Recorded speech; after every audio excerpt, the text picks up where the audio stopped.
नमस्कार, राष्ट्रपोस्ट से मैं पवन केसवानी। दिल्ली के मुख्यमंत्री अरविंद केजरीवाल की गिरफ्तारी के बाद अब तैयारी छत्तीसगढ़ के पुराने सीएम भूपेश बघेल की गिरफ्तारी की है। ये बात आज बड़ी ही जिम्मेदारी के साथ मैं इसलिए बोल रहा हूँ क्योंकि हमारे पास इसकी पुष्ट जानकारी है कि छत्तीसगढ़ के पुराने मुख्यमंत्री भूपेश बघेल ईडी के रडार में तो पहले ही आ चुके थे। उनके विरुद्ध जो सबूत इकट्ठे किए जा चुके हैं, जिस तरह की पुरानी चैटिंग्स और कुछ इलेक्ट्रॉनिक डिवाइस से जो सबूत प्राप्त हुए हैं, उससे अब वो बचने नहीं वाले हैं। उन्होंने अपने मुख्यमंत्री कार्यकाल में किस तरह से पुराने अधिकारी और अपने नाते रिश्तेदारों के साथ मिलकर मुख्यमंत्री कार्यालय को 24/7 चालू रखा अवैध और गलत कामों के लिए, चाहे वो सरकारी दुकान में अवैध शराब बिक्री की उगाही का मामला हो या महादेव सट्टा ऐप से 508 करोड़ रुपए मिलने के सबूत हों। ऐसी ढेर सारी जानकारियों को ईडी अदालत के सामने सिलसिलेवार ढंग से प्रस्तुत कर रही है। शायद यही कारण है कि भूपेश बघेल ने खुद को कांग्रेस का लोकसभा प्रत्याशी राजनांदगांव से बना दिया है। उनके प्रत्याशी बनने के बाद उनके अपने ही जिस तरह की बातें कर रहे हैं, जिस तरह से कांग्रेस के 40 साल काम करने वाले पुराने नेता उनकी हैसियत बता रहे हैं। एक समय था जब भूपेश बघेल के सामने कोई कांग्रेस का नेता कुछ बोल नहीं पाता था। अब वही कांग्रेस और यहाँ तक गांधी परिवार भी भूपेश बघेल से दूरियां बना रहा है। हाल के दिनों में जिस तरह के जो बयान सामने आए हैं, उसे पूरी दुनिया ने देखा। चाहे राजनांदगांव का वो मंच हो जहाँ स्वयं भूपेश बघेल मौजूद थे, सुरेंद्र दाऊ ने उन्हें आईना दिखाया। उसके बाद भिलाई से अरुण सिसोदिया ने उनके पॉलिटिकल एडवाइजर विनोद वर्मा के बेटे की कंपनी को कांग्रेस से 6 करोड़ रुपए देने के भ्रष्टाचार को उजागर किया हो, या राम कुमार शुक्ला जो छत्तीसगढ़ कांग्रेस पीसीसी के सदस्य हैं, उन्होंने कांग्रेस के राष्ट्रीय अध्यक्ष और गांधी परिवार को बाकायदा पत्र लिखते हुए समझाने की कोशिश की है कि किस तरह से घोटाले में फंसे हुए भूपेश बघेल के कारण कांग्रेस का छत्तीसगढ़ में और ज्यादा सत्यानाश हो सकता है। उनके जो खिलाफ एफआईआर हुआ है, वो एफआईआर के कारण पूरे प्रदेश में लोकसभा की सीटें प्रभावित हो रही हैं। उनके खिलाफ करप्शन के आरोप लगे, इतने सारे करप्शन के आरोप हैं। EOW, ID सब ये लोग उनके उनको नोटिस मिल चुका है और ये करप्शन से घिरे हुए हैं। तो वो एक तो दूसरी चीज़ ये, आप लोकसभा रायपुर दुर्ग लोकसभा के रहने वाले, वहाँ से आपने जीता तो वहाँ क्यों नहीं लड़े? नांदगांव में क्या प्रत्याशियों की कमी थी क्या? मैं कम से कम 5 साल में 50-60 बार उनके अपॉइंटमेंट लेने के लिए उनको चिट्ठी लिखा, आमने सामने बात भी हुई। हाँ बुलाता हूँ, पर कभी उन्होंने बुलाया नहीं, किसी से नहीं मिलते थे। छत्तीसगढ़ में जिस तरह के राजनीतिक हालात हैं, वहाँ कांग्रेस के अंदर खाने सब कुछ ठीक नहीं चल रहा है। मैंने कांग्रेस के पुराने प्रदेश महासचिव अरुण सिसोदिया से विस्तार से बात की तो उन्होंने स्वीकार किया कि 2.5 साल वाला मुख्यमंत्री का फार्मूला यदि राहुल गांधी के निर्देश पर लागू हो जाता, यदि भूपेश बघेल बेईमानी नहीं करते, तो कांग्रेस की आज ये गत नहीं होती। जिस तरह से ईडी का शिकंजा भूपेश बघेल और उनके करीबियों पर कसता जा रहा है, वहाँ ऐसा माना जा रहा है कि भूपेश बघेल ने खुद को राजनांदगांव से कांग्रेस का प्रत्याशी बना दिया। शायद उन्हें लग रहा होगा कि उनके प्रत्याशी रहते ईडी उन्हें लगभग 2-3 महीने तक तो गिरफ्तार नहीं करेगी। लेकिन दिल्ली के सीएम अरविंद केजरीवाल की जब गिरफ्तारी हो गई, उसके बाद जो माहौल निर्मित हुआ, जिस तरह से ईडी की छवि उभर कर सामने आई, इससे पहले झारखंड के मुख्यमंत्री हेमंत सोरेन को भी ईडी ने मुख्यमंत्री रहते गिरफ्तार किया था। उसके बाद मुख्यमंत्री अरविंद केजरीवाल को। ऐसे में यदि भूपेश बघेल की गिरफ्तारी हो जाए तो कोई आश्चर्य नहीं होगा। भूपेश बघेल की गिरफ्तारी के ब्लूप्रिंट को समझने से पहले खुद को कट्टर ईमानदार बताने वाले अरविंद केजरीवाल के कई वीडियो अब निकलकर सामने आ रहे हैं। सोशल मीडिया में लोग मजे ले रहे हैं। यहाँ तक उनके राजनीतिक गुरु अन्ना हजारे ने भी उनके विरुद्ध कड़ा प्रतिकार किया है, कड़ी टिप्पणी की है। कभी अपने बच्चों की झूठी कसम खाने वाले अरविंद केजरीवाल वास्तव में एक बहरूपिया है। अरविंद केजरीवाल ने जो एक्टिंग की कैमरे के सामने आने के लिए, जिस तरह से उन्होंने अन्ना हजारे के साथ आंदोलन में हम कदम बनते हुए उनकी पीठ में छुरा भोंका और उसके बाद उनकी बिना मर्जी के खुद की राजनीतिक पार्टी बनाई, इतना सब करने के लिए कैमरे के सामने आने से पहले वो किस तरह की एक्टिंग किया करते थे। चंद सेकंड में आप अरविंद केजरीवाल को समझिए, उसके बाद में भूपेश बघेल की गिरफ्तारी के विषय में आऊंगा। नींद नहीं हो आंदोलन को लेके हमें गंभीर बना के खुद मजे ले रहे हो। हम अच्छे खासे अपने काम धंधे में लगे हुए थे।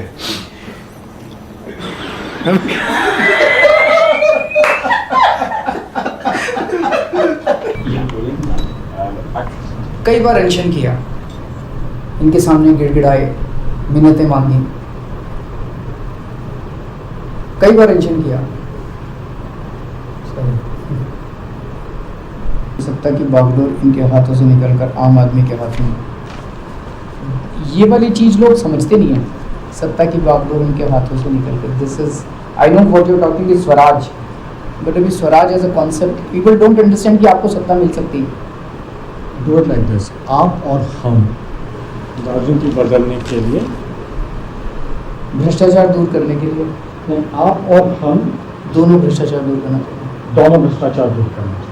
हाँ, आप और हम भ्रष्टाचार दूर करना चाहते हैं। हाँ, हमें आपका साथ चाहिए, हाँ, आपका वोट चाहिए। ठीक है। प्लीज प्लीज नमस्कार, मेरा नाम अरविंद केजरीवाल है। हम राजनीति में पैसा कमाने नहीं आए। इस वक्त पूरे देश में जब लोकसभा चुनाव का माहौल है, होना तो ये चाहिए कि किसी भी राजनीतिक दल के जिम्मेदार नेता एकजुट होकर अपनी पार्टी के लिए काम करते हैं। लेकिन छत्तीसगढ़ में जिस तरह से भूपेश बघेल के विरुद्ध कांग्रेस के ही पुराने दिग्गज एकजुट होकर एक स्वर में आवाज उठा रहे हैं, वो अनायास ही नहीं है। अचानक ही जब वो राजनांदगांव से प्रत्याशी बनाए गए, उसके बाद जिस तरह के संकेत मिल रहे हैं, जिस तरह से गांधी परिवार ने अपने आंखों के तारे रहे भूपेश बघेल से आज दूरियां बना ली है, उसके संकेत कांग्रेस के पुराने दिग्गजों को भी मिल रहे हैं। यही कारण है कि अब भूपेश बघेल से उनकी अपनी ही पार्टी दूरी बनाती नजर आ रही है। भूपेश बघेल ने अपने कार्यकर्ताओं के साथ क्या कुछ कहा, सुरेंद्र दाऊ का एक चर्चित वीडियो सबके सामने आया तो पूरी दुनिया को पता चल गया कि किस तरह से भूपेश बघेल किसी और ही काम में लगे थे। छत्तीसगढ़ की जनता की तिजोरी को लूटने में लगी पुरानी सरकार पर गंभीर आरोप लगाते हुए ईडी ने कई चैट प्रस्तुत किए हैं। ये चैट आपको अपनी स्क्रीन में भी नजर आ रहे होंगे। ऐसे ढेर सारे सबूत हैं जिनसे पुराने सीएम भूपेश बघेल की गिरफ्तारी का रास्ता आसान हो जाएगा। शराब घोटाले में फंसे अरविंद केजरीवाल के मामले में ईडी ने 2 साल की लंबी तैयारी की और कड़ियों को कड़ियों से जोड़ा। ठीक उसी तरह महादेव सट्टा के मामले में सीधे तौर पर भूपेश बघेल की संलिप्तता को पाते हुए उनके विरुद्ध नामजद एफआईआर की गई है। एफआईआर दर्ज होते ही भूपेश बघेल राजनांदगांव छोड़कर सीधे रायपुर दौड़े चले आए। प्रेस कॉन्फ्रेंस की, जिस तरह की उनकी भावभंगिमा थी, जिस तरह से वो परेशान थे और उनके अंदर जो एक डर सता रहा गिरफ्तारी का, उनके प्रेस कॉन्फ्रेंस के दौरान वहां मौजूद अनुभवी मीडिया कर्मी सहज ही अनुमान लगा रहे थे कि आखिर चल क्या रहा है। दरअसल उस प्रेस कॉन्फ्रेंस में भूपेश बघेल बता रहे थे, मेरा तो नाम ही नहीं था एफआईआर में। ऐसे में भारतीय जनता पार्टी की ओर से उप मुख्यमंत्री अरुण साहू सामने आते हैं और बताने की कोशिश करते हैं कि ईडी किस तरह से अपनी कार्रवाई कर रही है। ये लंबे समय से महादेव ऐप की जांच चल रही थी। जांच में जो तथ्य आए हैं उसके आधार पर यह कार्यवाही हो रही है।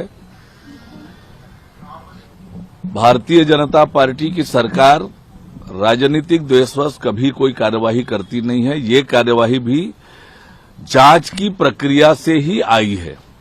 दरअसल भूपेश बघेल जब तक मुख्यमंत्री थे तब उन्होंने मीडिया पर जिस तरह से दबाव बनाया, जिस तरह से जनसंपर्क विभाग में अरबों रुपए मीडिया के लिए विज्ञापन के लिए उपलब्ध कराते हुए अपने घोटाले की खबरों को दबाने की एक सफल कोशिश की, उसी की परिणति रही कि उनकी असल तस्वीर जनता के सामने नहीं आ पा रही थी। लेकिन ईडी ने जिस तरह से एक के बाद एक छापेमारी करते हुए भूपेश बघेल और उनके करीबियों के अरबों रुपए की संपत्ति का न केवल पता लगाया बल्कि भारी मात्रा में कैश की बरामदगी भी की गई। खासकर महादेव सट्टा के मामले में विधानसभा चुनाव के ठीक पहले जिस तरह के सबूत और इलेक्ट्रॉनिक डिवाइस सामने आई, जिस तरह से चैटिंग को ट्रेस किया गया, वहां कई हैरान करने वाली जानकारियां सामने आई। भूपेश बघेल अक्सर कैमरे के सामने आकर ईडी, सीबीआई और इनकम टैक्स को मोदी सरकार का हथियार बताते रहे। लेकिन यह गौर करने वाली बात है कि केंद्रीय एजेंसियां भूपेश बघेल की तरह प्रेस कॉन्फ्रेंस लेकर सामने नहीं आती रही। यही कारण रहा कि जब एक तरफा बयान सामने आएगा और एक ही बात को अलग अलग ढंग से समझाने की कोशिश होगी तो कई बार झूठ भी सच लगने लगता है। इस मामले में भी ऐसा ही हुआ। दरअसल सीबीआई के अपने काम करने की एक शैली है। धीरे धीरे जिस तरह से सबूतों को इकट्ठा कर भूपेश बघेल पर शिकंजा कसने की तैयारी हो रही है, ठीक वैसी ही तैयारी अरविंद केजरीवाल के विरुद्ध भी होती रही। जो सबूत हाईकोर्ट को दिए गए उसके बाद उन सबूतों को पर्याप्त मानते हुए अरविंद केजरीवाल की गिरफ्तारी का रास्ता साफ हुआ। यदि छत्तीसगढ़ में विधानसभा चुनाव के दौरान भूपेश बघेल की गिरफ्तारी हो जाए तो इसमें कोई आश्चर्य वाली बात नहीं होगी, क्योंकि तैयारियां पूरी हो चुकी है। किसी मुहूर्त का इंतजार नहीं हो रहा है, बल्कि परिस्थितियां तय करेगी कि कितने दिनों बाद भूपेश बघेल गिरफ्तार होते हैं। यहां गौर करने वाली बातें हैं कि उनके करीबी आईएएस समीर विश्नोई, सौम्या चौरसिया और रानू साहू जो कोल स्कैम मामले में पहले ही गिरफ्तार हैं, उनके विरुद्ध भी ईडी ने पर्याप्त सबूत इकट्ठा किए थे। बार बार उनकी जमानत आवेदन को खारिज किया जाता रहा, क्योंकि सबूत इतने मजबूत हैं कि लाखों करोड़ों रुपए खर्च कर महंगे वकील भी उन्हें नहीं छुड़ा पा रहे हैं। खासकर यदि सौम्या चौरसिया की बात की जाए तो महज डिप्टी कलेक्टर रैंक की एक अधिकारी किस तरह से मुख्यमंत्री का कार्यालय चलाती थी, किस तरह से वो अपने उच्च अधिकारियों को भी डिक्टेट करती थी, राजनीतिक हस्तक्षेप करती थी। वो लंबे समय से जेल में बंद हैं, उन्हें सरकारी गवाह बनाने की कोशिश की गई, लेकिन अब जब वो बुरी तरह फंस चुकी हैं तो अपने कुछ करीबियों को तो नाम लिया, लेकिन किंग पिन के बारे में वो ईडी को जानकारी देने से कतराती रही। ऐसी ही ढेर सारी जानकारियां हम तक जो चल कर आ रही है और जो साक्ष्य अब धीरे धीरे सामने आ रहे हैं, उससे ऐसा लग रहा है कि कभी भी छत्तीसगढ़ की राजनीति में भूपेश बघेल की गिरफ्तारी से एक बड़ा भूचाल आ सकता है। अपनी गिरफ्तारी से पहले ही परेशान भूपेश बघेल अब अपने ही नेताओं को स्लीपर सेल बता रहे हैं। ये शब्द आमतौर पर आतंकियों के लिए इस्तेमाल किया जाता है जो छुपकर देश के विरुद्ध काम करते हैं। अपने नेताओं को स्लीपर सेल बताने पर कांग्रेस का जमीनी कार्यकर्ता आहत है। ऐसे में छत्तीसगढ़ के वन मंत्री केदार कश्यप कैमरे के सामने आते हैं। देखिए, भूपेश बघेल का जो बयान है मैंने वो देखा, और स्लीपर सेल के रूप में जिसको कहा गया है वो आतंकवादी संगठनों को स्लीपर सेल होते हैं। ये बड़ा कहते हैं राजनीतिक दृष्टि से बड़ा दुर्भाग्य है कि कांग्रेस के बड़े नेता अब अपने जो कार्यकर्ता है उनको स्लीपर सेल की संज्ञा दे रहे हैं। 17 दिसंबर 2018 को जब भूपेश बघेल ने रायपुर के इंडोर स्टेडियम में मुख्यमंत्री पद की शपथ ली थी तो उस समय के कांग्रेस के राष्ट्रीय अध्यक्ष राहुल गांधी ने 2.5 साल का फार्मूला रखा था। जब 2.5 साल हो गए तो उन्होंने टी.एस. सिंहदेव को कुर्सी देने से न केवल साफ तौर पर इनकार कर दिया, बल्कि शक्ति प्रदर्शन करते हुए गांधी परिवार को भी अपने नीचे ला दिया। इस तरह की राजनीतिक ब्लैकमेलिंग का असर यह हुआ कि भूपेश बघेल 5 साल तक मुख्यमंत्री बने रहे। राजनीति में इस तरह से रंग बदलने का कोई नया चलन नहीं है। रंग बदलती ऐसी ही एक तस्वीर मैं आपको पप्पू यादव की दिखाऊंगा, जिनकी पत्नी को भूपेश बघेल और उनकी सरकार के सहयोग से छत्तीसगढ़ का राज्यसभा सदस्य बनाया गया। रंजीत रंजन जब बिहार से आकर राज्यसभा की सांसद बनी तो भूपेश बघेल के छत्तीसगढ़ियावाद के अपने ही उनके फार्मूले को गहरा आघात पहुंचा, लेकिन इसके पीछे की कहानी कुछ और थी। अब उसी रंजीत रंजन के पति और पुराने बाहुबली पप्पू यादव भी हाल में ही कांग्रेस में आए हैं, तो उनकी एक तस्वीर देखनी चाहिए। इससे आपको यकीन हो जाएगा कि ऐसी हरकतों के कारण आम आदमी राजनीति में आने से क्यों हिचकता है। सर, अयोध्या जा रहे हैं कि अयोध्या जा रहे हैं? ये सब चीज हमारे एजेंडे में नहीं है। हम अयोध्या मेरे दिल में है और हम भगवान मेरे दिल में है, और हम गरीब को भगवान मानते हैं, जनता को भगवान मानते हैं और किसी को भगवान नहीं मानते। हदीस को जिस दिन अपना आत्मसात कर लेंगे और अल्लाह को आप जिस दिन महसूस कर लीजिएगा पूरी दुनिया इस्लाम ना कबूल कर ले तो मेरा नाम बदल दीजिए। इस रंग बिरंगी दुनिया में तरह तरह के लोग होते हैं। हमारा मानना है कि राजनीति बुरी नहीं होती, उसमें काम करने वाले लोग अच्छे या बुरे होते हैं। ज़्यादातर बुरे लोग जब हावी हो जाते हैं तो स्वाभाविक रूप से पूरी राजनीति ही बुरी लगने लगती है। लेकिन अच्छे लोगों को राजनीति में आना चाहिए, वरना बुरे लोग हमेशा की तरह काबिज रहेंगे। तो आज के लिए इतना ही। मेरा आपसे आग्रह है कि चैनल को देखें, लाइक करें, शेयर करें और सब्सक्राइब करना ना भूलें, जिससे आपका और हमारा साथ ज़्यादा लंबे समय तक मजबूती से बना रहे। नमस्कार।